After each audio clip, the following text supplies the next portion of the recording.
ये किसी का माइक ऑन है तो वो ऑफ कर ले काइंडली, जिनके माइक ऑन है वो ऑफ कर लें।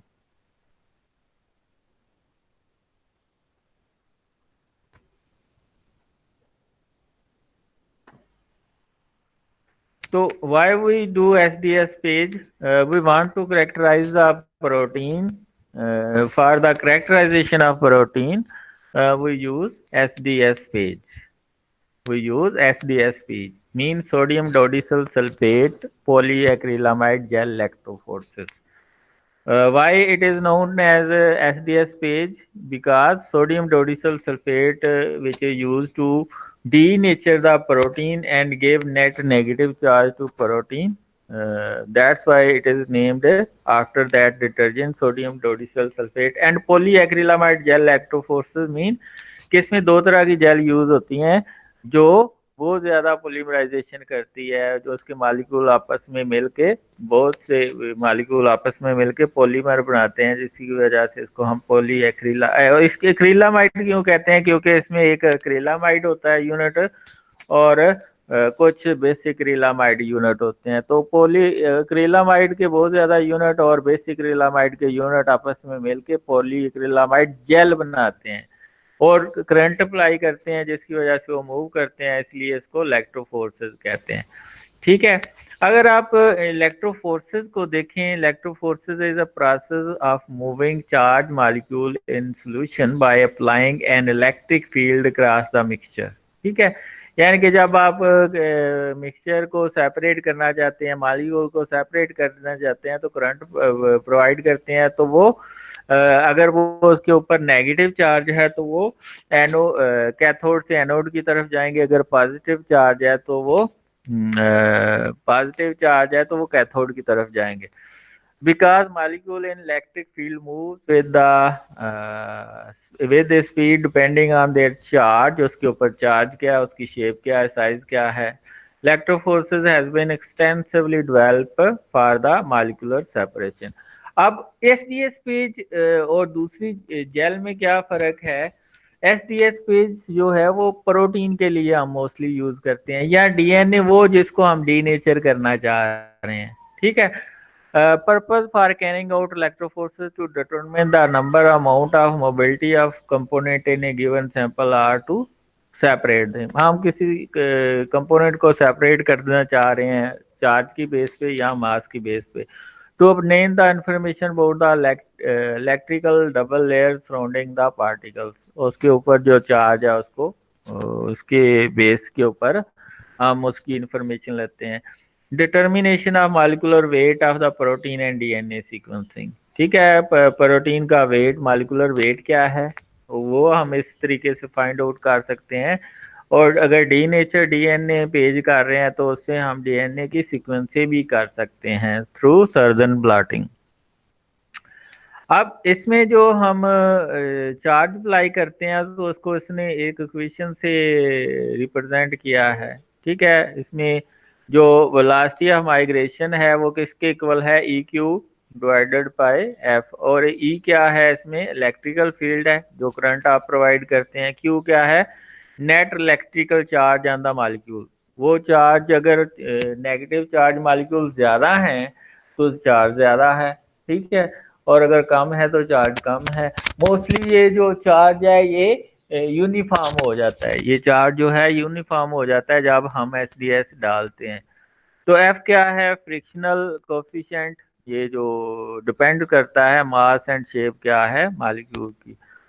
The movement of charged particle in electric field is expressed in terms of electrophoretic mobility, जिसको हम U से भी रिप्रेजेंट करते हैं, वेलोसिटी और इलेक्ट्रिक फील्ड। ठीक है, कि इसमें कितना आपने इलेक्ट्रिक करंट प्रोवाइड किया। अगर इलेक्ट्रिक करंट ज़्यादा होगा तो मोबिलिटी बड़ी तेज़ होगी, अगर इलेक्ट्रिक करंट कम होगा तो मोबिलिटी कम होगी। अच्छा, जो एसडीएस पेज है इसमें दो तरह की जेल यूज करते हैं।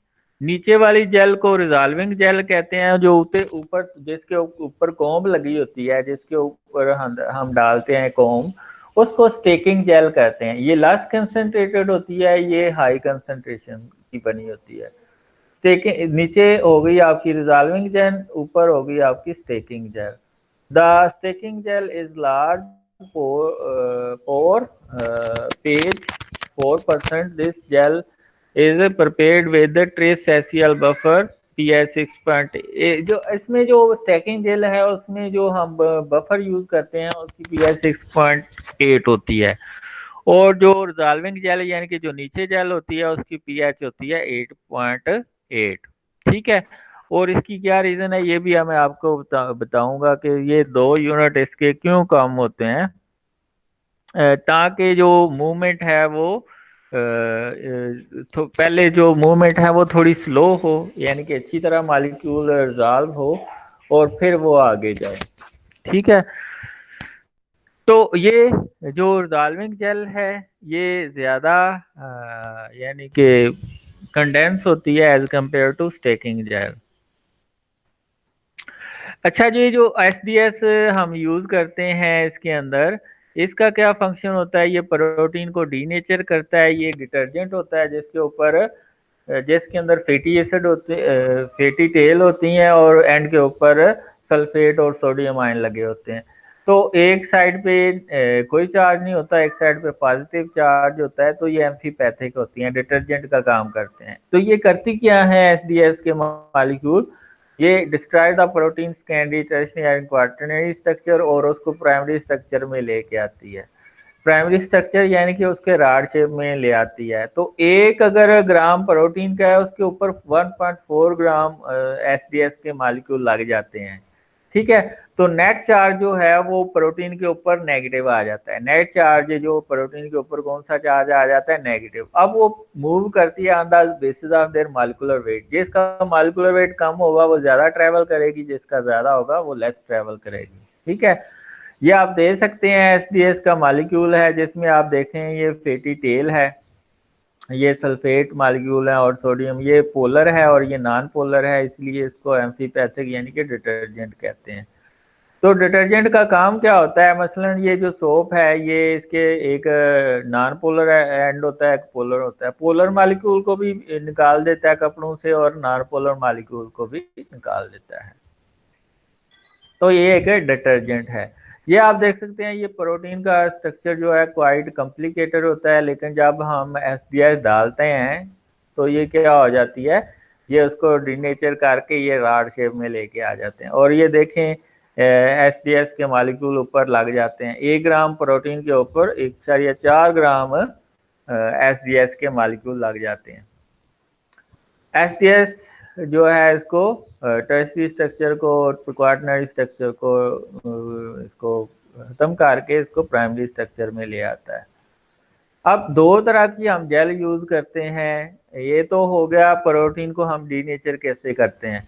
दूसरी हम जेल किस तरह बनाते हैं, जेल में हम 2 चीजें यूज करते हैं, एक एक्रिलामाइड और दूसरी बेसिक एक्रिलामाइड। जो एक्रिलामाइड है वो स्ट्रेट चेन पॉलीमराइजेशन करती है। कौन सी पॉलीमराइजेशन करती है, स्ट्रेट चेन पॉलीमराइजेशन करती है। और जो बेस एक्रिलामाइड है वो क्रॉस लिंक पॉलीमराइजेशन करती है। एक्रिलामाइड कौन सी करती है, स्ट्रेट चेन, और बेस एक्रिलामाइड क्या करती है, ब्रांच चेन पॉलीमराइजेशन करती है। अच्छा, जो इनके पॉलीमराइजेशन के लिए हम कुछ free radical producing molecule use करते हैं। उसमें एक मॉलिक्यूल होता है अमोनियम परसल्फेट। ये क्या करता है, ammonium sulphate free radical produce करता है, जिसकी वजह से पॉलीमराइजेशन ज्यादा हो जाती है। ये किसी का माइक आना है वो काइंडली ऑफ कर दें। ये जो एक्रिलामाइड है ये इसकी पॉलीमराइजेशन करता है फ्री रेडिकल जो प्रोड्यूस होते हैं अमोनियम परसल्फेट से, जिसको APS भी कहते हैं। ठीक है, तो ये पॉलीमराइजेशन करता है। अब ये पॉलीमराइजेशन होगी। इसके अलावा दूसरा जो हम पॉलीमराइजेशन के लिए रीजेंट यूज करते हैं वो टैमड होता है। टैमड को हम क्या कहते हैं, 4 दफा N tetra methyl methylene diamine इसको कहते हैं, serve as a catalyst in the reaction. ये भी पॉलीमराइजेशन को तेज कर देता है, लेकिन कैसे तेज करता है, जो इसके फ्री रेडिकल बने होते हैं उसको स्टेबलाइज कर देता है और बबल फॉर्मेशन को भी कम करता है ये। ठीक है, तो इसमें हमने पोली जेल के अंदर हमने 5 चीजें यूज की हैं। एक बफर यूज करते हैं जिसके अंदर ये बनाते हैं, दूसरा हम एक्रिलामाइड यूज करते हैं जो स्टेट चेन पॉलीमराइजेशन करता है, तीसरा हम बेसिक एक्रिलामाइड यूज करते हैं ये जो क्रॉस लिंक्ड पॉलीमराइजेशन करते हैं, चौथी चीज जो हम अमोनियम परसल्फेट यूज करते हैं, एपीएस यूज करते हैं जो फ्री रेडिकल प्रोड्यूस करता है, यानी कि कैटलिस्ट के तौर पर ये भी काम करता है और क्रॉसिंग को बढ़ा देता है। और फिर टैमड यूज करते हैं, टेट्रामिथाइलिन डाइमीन यूज करते हैं, तो वो इसको स्टेबिलिटी प्रोवाइड करता है पॉलीमराइजेशन को। ये आप देख सकते हैं, ये जो क्रॉस लिंक पॉलीमराइजेशन नजर आ रही है आपको दूसरे कलर में, ये क्या है, बेसिक एक्रिलामाइड की वजह से है। ठीक है, मोस्टली जो प्रोटीन बनाते हैं उसकी कंसंट्रेशन 30% स्टॉक में होती है या 38%, यानी कि 38.5% होती है। इसमें 29 ग्राम हम यूज करते हैं एक्रिलामाइड का और 1 ग्राम बेसिक एक्रिलामाइड का। अगर ये 38.5 वाली ये यूज कर रहे हैं या मोस्टली 39% होती है, इसमें 38 ग्राम हम एक्रिलामाइड यूज करते हैं और 1 ग्राम बेसिक एक्रिलामाइड यूज करते हैं। तो ये हमने पढ़ लिया है कि ये जो हम एसडीएस यूज करते हैं तो प्रोटीन को डीनेचर करने के लिए यूज करते हैं। तो प्रोटीन मूव करती है on the basis of their molecular weight, जिसका मॉलिक्यूलर वेट कम होगा वो ज्यादा ट्रेवल करेगी, जिसका कम होगा वो ज्यादा ट्रेवल करेगी, जिसका ज्यादा होगा वो कम ट्रेवल करेगी। तो रिजेंट कौन कौन से हैं ये सारे, इसमें 1.5 इसमें आपने एक्रिलामाइड और बेसिक एक्रिलामाइड को बना लिया 30 ग्राम लेके half to 100 ml distil water में बना लिया। इसके ये किसी का माइक आना है, ऑफ कर लें यार। ओहो, इसमें हम बफर यूज करते हैं 1.5 मोलर ट्रेस बफर यूज करते हैं जिसकी पीएच 8.8 होती है। ये यूज होता है रिजॉल्विंग जेल के अंदर। ये किस में यूज होता है, रिजॉल्विंग जेल की जो थिक जेल होती है। और 1 मोलर ट्रेस बफर यूज करते हैं ऊपर वाली स्टैकिंग जेल के अंदर, ठीक है। और 10% एसडीएस यूज करते हैं इसके अंदर।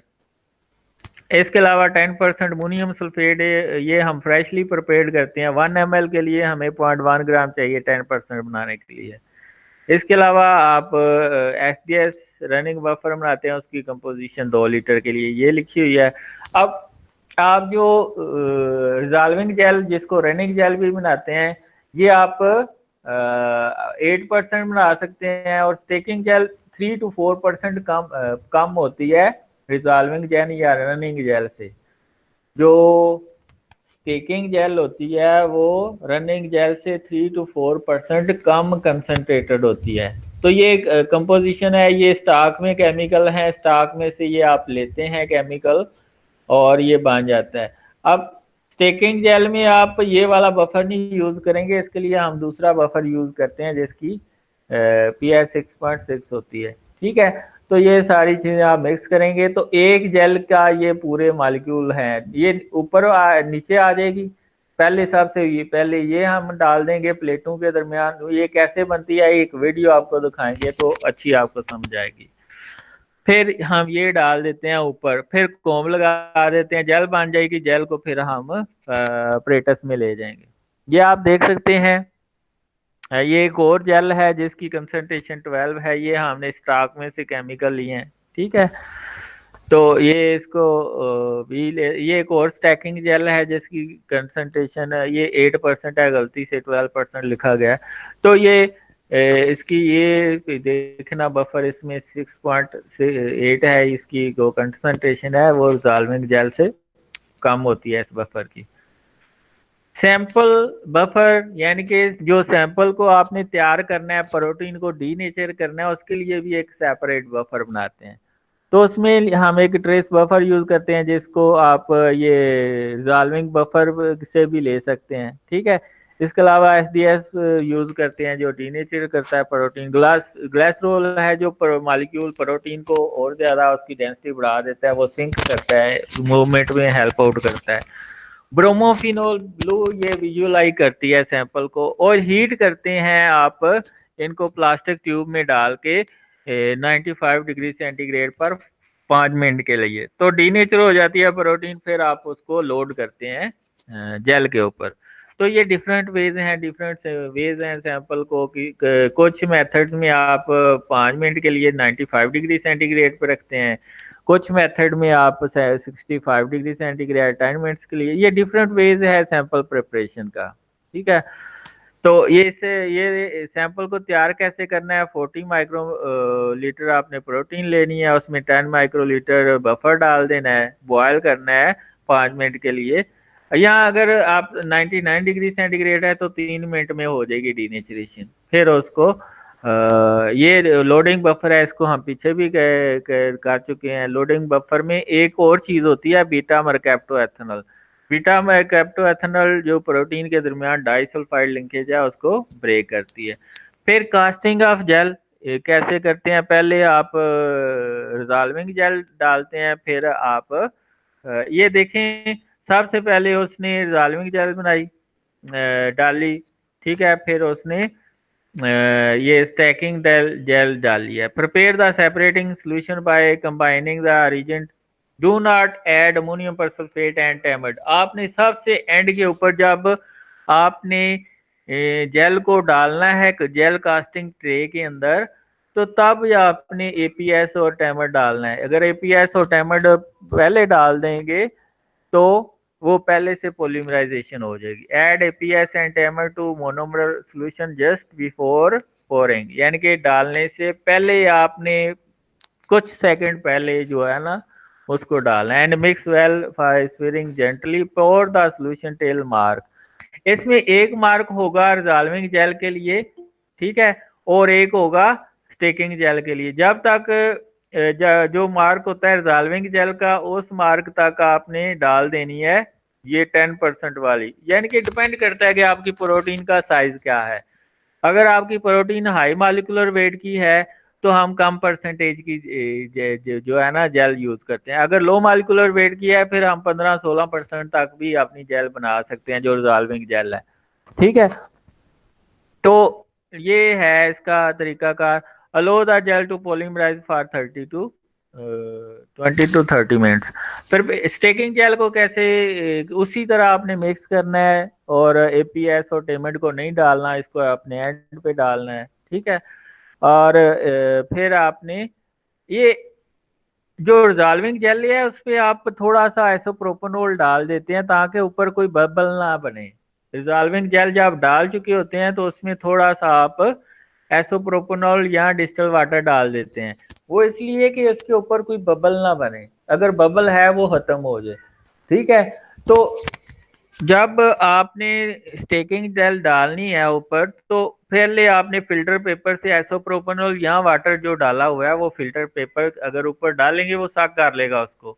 और फिर आपने जब वो डिस्टिल वाटर या आइसोप्रोपेनॉल आपने निकाल लिया है तो फिर आपने स्टैकिंग जेल डालनी है और उसको 10 मिनट तक रखना है।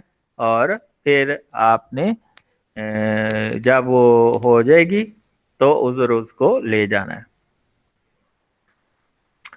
ये आप देख सकते हैं, ये आपने जेल इसके अंदर तैयार की है जेल कास्टिंग ट्रे में। ये एक लाइन नजर आ रही है, ये लाइन रिप्रेजेंट कर रही है कि यहाँ तक आपने रिजॉल्विंग जेल डालनी है, ठीक है। ये जेल कास्टिंग ट्रे के अंदर आपने जेल बनाई है तो यहाँ तक जो प्लेट्स होती हैं उसके ऊपर निशान लगा होता है, ये प्लेट्स शो कर रही हैं कि यहाँ पर तक रिजॉल्विंग जेल है। और जो उसके ऊपर आपने डालनी है यहाँ से लेके यहाँ तक ये स्टैकिंग जेल है, ये लेस कंसेंट्रेटेड होती है। ये आपने जेल बना ली जिसके अंदर कॉम डालनी होती है, ये स्टैकिंग जेल होती है। फिर ये आपने इसको जेल को निकाल लिया, जेल कास्टिंग ट्रे में डाल दिया। फिर ये किसी का आना है यार, ये आप कर लो ये। फिर आपने बफर डाल देना है, ठीक है, एनोड बफर और कैथोड बफर डाल देना है। इसकी पीएच 6 पॉइंट दोनों की 8.8 होती है। फिर आपने सैंपल लोड कर लेना है, सैंपल लोड करने के बाद आपने करंट प्रोवाइड करना है। फिर करंट प्रोवाइड करेंगे तो मूव करेगा आपका sample on the basis of their molecular weight, क्योंकि चार्ज तो इसके ऊपर कांस्टेंट हो गया, आपने एसडीएस के मॉलिक्यूल डाले हैं तो चार्ज कांस्टेंट हो गया। अब मूव करेगा on the basis of their molecular weight. अब आपकी जेल रन हो गई है, रन होने के बाद आपने क्या करना है, रैन जाल हो गई है, तो पहले आपने स्टेनिंग सॉल्यूशन के अंदर डालना है अपनी जेल को, ताकि जेल जो है उसके ऊपर कलर हो जाए। इसमें इस स्टेनिंग जो जेल के स्टेनिंग सॉल्यूशन है उसकी क्या कंसंट्रेशन होती है, इसमें ग्लेशियल एस्टिक होता है, मेथनॉल होता है, ये 45 ml 45 ml होता है, ठीक है। और 10 ml मेथनॉल और ग्लेशियल एस्टिक एसिड होता है, 90 ml ये होता है, 10 ml ये होता है, और इसमें थोड़ा सा कुमैसी ब्रिलियंट ब्लू डाई या वो दूसरा फिनाइल ब्लू डाल देते हैं, तो ये बन जाता है स्टेनिंग जेल। फिर डी स्टेनिंग से में क्या होता है कि ये दोनों चीजें होती हैं, उसमें ये कुमैसी ब्रिलियंट ब्लू नहीं होता। तो जेल को आप जब डी स्टेनिंग में डालेंगे तो उसमें स्टेन ये इस तरह के बैंड नजर आएंगे, ये बताएंगे ये जो बैंड सबसे हाई होगा उसमें प्रोटीन की कंसंट्रेशन ज्यादा है। ये फर्स्ट में हम लेडर रन करते हैं नॉन मॉलिक्यूलर वेट के प्रोटीन, पहले मसलन ये 10 20 30 40 50 60 70, जिसके साथ प्रोटीन का यानी कि मॉलिक्यूलर वेट मैच हो जाएगा, आप कहेंगे आपकी प्रोटीन वो मॉलिक्यूलर वेट की है, ठीक है। तो ये स्टेनिक सोल्यूशन की कंपोजिशन है, इसमें 1:1 यानी कि 10 ml आपका ग्लेशियल एसिटिक एसिड है, और मेथनॉल और वाटर इसमें 90 ml है, और यानी कि 45 ml इसमें मेथनॉल होता है, 45 ml इसमें वाटर होता है, और 10 ml इसमें ग्लेशियल एसिटिक होता है, और 0.25 ग्राम इसमें ये डाई होता है कुमैसी ब्रिलियंट ब्लू। तो ये हो गया Stenik solution. D Stenik solution में क्या होता है, वाटर होता है और एथेनॉल होता है 45 ml, और 10 ml ग्लाइसिल एसिटिक एसिड होता है, ये इसमें वो डाई नहीं होता। पहले आप स्टेनिक सोल्यूशन में डाल देते हैं जेल को, स्टेन हो जाता है डाई, फिर डी स्टेनिंग में डाल देते हैं, जो जेल है उसके ऊपर से स्टेन रिमूव हो जाता है, सिर्फ प्रोटीन के ऊपर रह जाता है, ठीक है। ये डीनेचरेशन है, प्रोटीन डीनेचर होके राड शेप में आ रही है, फिर आप उसको लोड कर रहे हैं, लोड करने के बाद उसके बैंड नजर आ रहे हैं। ये दोबारा से प्रोसीजर है कि कौन कौन से स्टेप करने हैं, ये मैंने आपको डिटेल में पहले ही बता दिया है, ठीक है। ये आप पढ़ लीजिएगा कि क्या प्रोसीजर है। एडवांटेज क्या है, migration of the molecule is proportional to their molecular weight, क्यों, क्योंकि चार्ज तो कांस्टेंट हो गया, एस डी एस 1 ग्राम के ऊपर 1.4 ग्राम एस डी एस के मालिक्यूल हैं। Highly sensitive test separate the molecule that have even 2% of different mass, यानी कि जिनका मालिक्यूलर वेट बहुत कम भी डिफरेंस है वो भी सेपरेट हो जाएंगे। Require very small amount of sample 20 to 20 या 40 माइक्रोलीटर तक। A stable chemical cross link gel is use, mostly 5 microlitre हम सैंपल यूज करते हैं जब डी नेचर हो जाता है, या 10 माइक्रोलीटर, 2 माइक्रोलीटर भी डालेंगे तब भी रिजल्ट आ जाएंगे। डिसएडवांटेज क्या है, poor band resolution due to high alkaline operation pH, acrylamide gel is a potent neurotoxic, ये आपके अगर हाथों में लग गया है तो ये न्यूरोटॉक्सिक है, तो आपके नर्वस सिस्टम को डैमेज कर सकता है। Gel preparation is difficult and takes lot of time, very costly, ये इसके डिसएडवांटेज हैं। इसके एडवांटेज क्या है, प्रोटीन को प्यूरिफाई करने के लिए, उनका मालिकुलर वेट मालूम करने के लिए, और तीसरा है पेप्टाइड मैपिंग के लिए कि जो गिवन प्रोटीन है ये प्रोटीन लेके, ठीक है, इसकी माइनो एसिड सीक्वेंस हमें पता चल जाती है कि इसके अंदर 7 किलो डाल्टन की प्रोटीन है, फिर इसको हम वेस्टर्न ब्लॉट पे लेके जाते हैं, उस पे हमें इसकी सीक्वेंस का भी पता चल जाता है, ठीक है। तो ये पेप्टाइड मैपिंग के अंदर यूज होती है। ये रेफरेंसेस हैं आपके। अब मैं आपको एक वीडियो दिखाता हूँ, पहले आपको मैं दिखाता हूँ जेल कास्टिंग की, ठीक है। पहले आपको वीडियो दिखाता हूँ जेल कास्टिंग की, फिर आपको दिखाता हूँ मैं जेल के अंदर सैंपल किस तरह लोड करना है आप।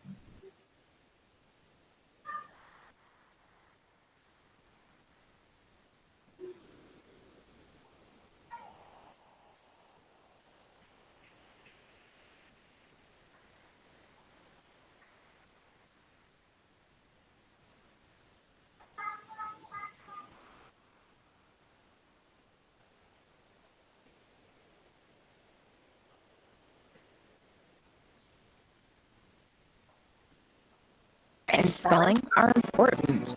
But if you अच्छा, ये 4-4.5 मिनट की वीडियो है। इसमें वो बताएगा आपको कि किस तरह आपने जो जेल बनाना है। ये जेल कास्टिंग ट्रे है, ये जो आपको नजर आ रहा है। तो इसमें 2 प्लेटें हैं, एक बड़ी प्लेट है, एक छोटी प्लेट है। ठीक है, एक बड़ी प्लेट है और एक छोटी प्लेट है। ठीक है, और इनके दरमियान स्पेसर लगा होता है। स्पेसर वो होता है जो साइज रिक्वायर्ड होता है, उस साइज की जेल को पॉलीमराइज करता है। मोस्टली वो सब के लिए, सब प्रोटीन के लिए एक जैसा। ये 2 प्लेट है, इसके दरमियान स्पेसर लगा हुआ है। और ये पीछे उसने लगाई हुई है बड़ी प्लेट और आगे छोटी प्लेट लगाई हुई है, दरमियान में स्पेसर है। ठीक है, तो ये इसने क्लैंप के जरिए इसको बंद कर दिया है। ठीक है, अब ये उसके अंदर रख देगा जेल कास्टिंग ट्रे के अंदर। ये देखता है कि बिल्कुल स्टेट कंडीशन में हो, बिल्कुल स्टेट कंडीशन में दोनों हो। फिर वो ये बंद कर देगा उसको। पहले पानी डालेगा, पानी डाल के देखेगा कि कहीं नीचे लीकेज तो नहीं हो रही। अगर लीकेज हो रही होगी तो उसको दोबारा नीचे से दबाएगा ताकि खत्म हो जाए। तो पानी को फिर वो निकाल लेगा, किससे? फिल्टर पेपर से। फिर आपने ये देखो, ये कॉम्ब लगा देनी है। जब आपने ये इसके ऊपर मोस्टली जो जेल कास्टिंग ट्रे होती हैं उसमें प्लेट्स के ऊपर निशान लगे होते हैं। ये मोस्टली अगर कॉम्ब रख के उसके 2-3 सेंटीमीटर नीचे तक हम निशान लगा देते हैं तो वहां तक होती है ये स्टैकिंग। ऊपर आपने स्टैकिंग जेल डालनी है और नीचे ये यहाँ तक आपने रिजॉल्विंग जेल, हाई कंसंट्रेशन जो जेल है वो डाल देनी है। ये इसने डाला है जेल को। पहले वो वाटर डालेगा, चेक करेगा कि लीकेज तो नहीं है। लीकेज नहीं है तो फिर वो फिल्टर पेपर से निकाल लेगा पानी को। ये उसने निकाल लिया पानी जो डाला है। अब लीकेज उसने पता किया है कि नहीं है, अब पानी को उसने फिल्टर पेपर से निकाल लिया। सारे को निकाल के फिर जेल डालेगा। ये रिजॉल्विंग जेल की इसने कंपोजिशन भी दी हुई है। ठीक है, दोबारा से अगर आप देख सकते हैं कि तो उसमें ये बफर है, ये टैमर्ड और अमोनियम परसल्फेट को एंड पे डालते हैं जब डालना हो। ठीक है, तो ये रिजॉल्विंग जेल की कंपोजिशन है। तो वो पहले रिजॉल्विंग जेल डालेगा इसके अंदर।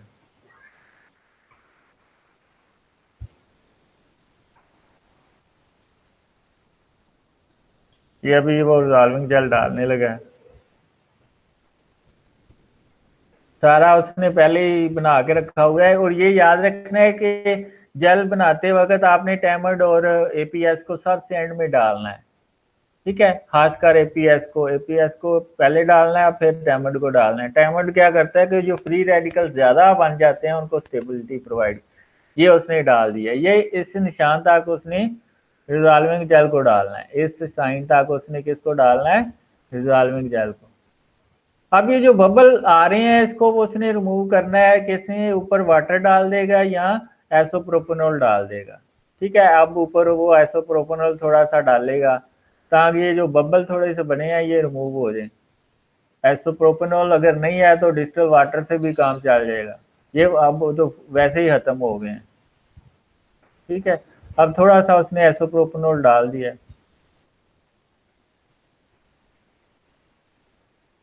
बल्कि उसने डाले ही नहीं, उसका बबल नहीं बना तो शायद उसने आइसोप्रोपेनॉल डाला ही नहीं। तो अब उसने डायरेक्ट जो है ना उसको डाल दिया है। आप 20-30 मिनट तक वेट करेंगे। अब बल्कि 5 मिनट तक वेट करेंगे तो उसके ऊपर कोम लगा दिया उसने। 5 मिनट बाद उसने नहीं वाटर ही डाला था उसने।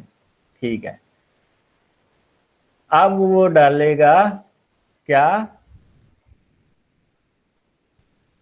अब वो डालेगा रिजॉल्विंग जेल है, स्टेकिंग जेल। स्टेकिंग जेल की कंसंट्रेशन कम होती है, इसमें बफर की कंसंट्रेशन भी कम होती है। ठीक है, तो ये इसकी पीएच भी कम होती है और इसकी कंसंट्रेशन भी कम होती है। ये भी आप एंड के ऊपर डालेंगे अमोनियम सल्फेट और टैमर्ड। ये स्टैकिंग जेल है, ये आप उसने डाल दिया। स्टैकिंग जेल डालने के बाद वो कोम डाल देगा।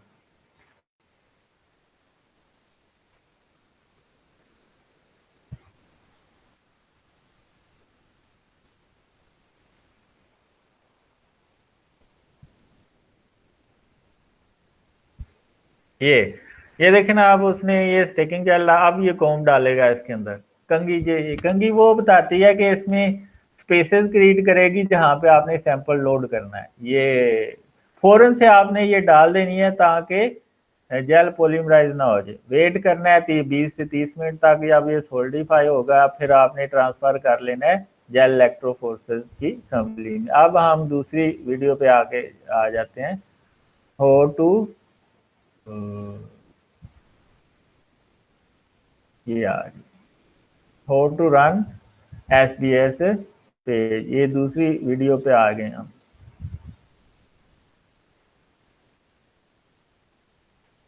अब उसने ये ले जाना है, उसको ट्रांसफर कर लेना है किसमें, ये सैंपल है, सैंपल प्रिपेयर कर रहा है, इसको 95 डिग्री सेंटीग्रेड पे बफर डीनेचरेशन बफर डाल के उसको हीट करके डीनेचर कर लेगा प्रोटीन को।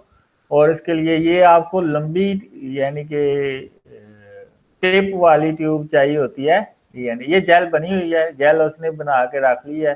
अब वो क्या करेगा, जेल निकालेगा और जेल का ये देखें, ये सैंपल प्रिपरेशन हो रही है, इसमें लोडिंग बफर है, डीनेचरेशन बफर है, जिसको 5 मिनट के लिए उसने डाल के रख दिया है। अब ये देखें, उसने ये जो जेल है वो प्लेट के साथ ही ये जेल इलेक्ट्रोफोर्सेस असेंबली के अंदर लगा दिया, वर्टिकल जेल इसको कहते हैं।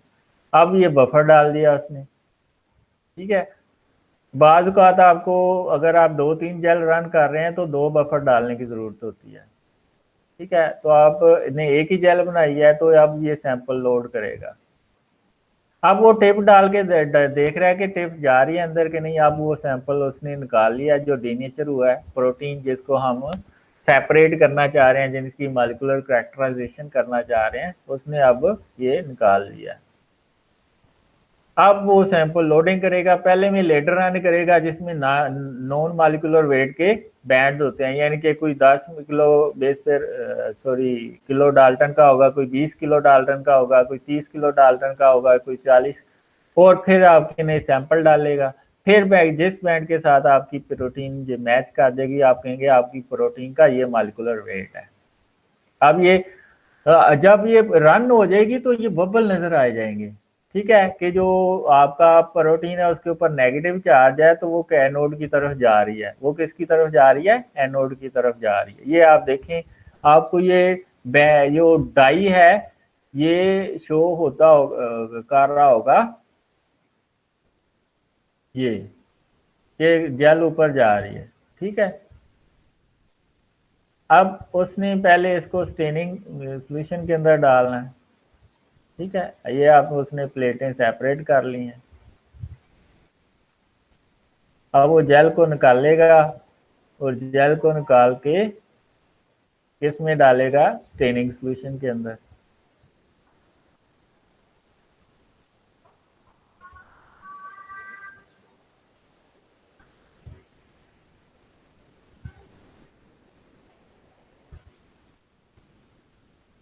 ये देखें जेल रन हो गई है, ठीक है।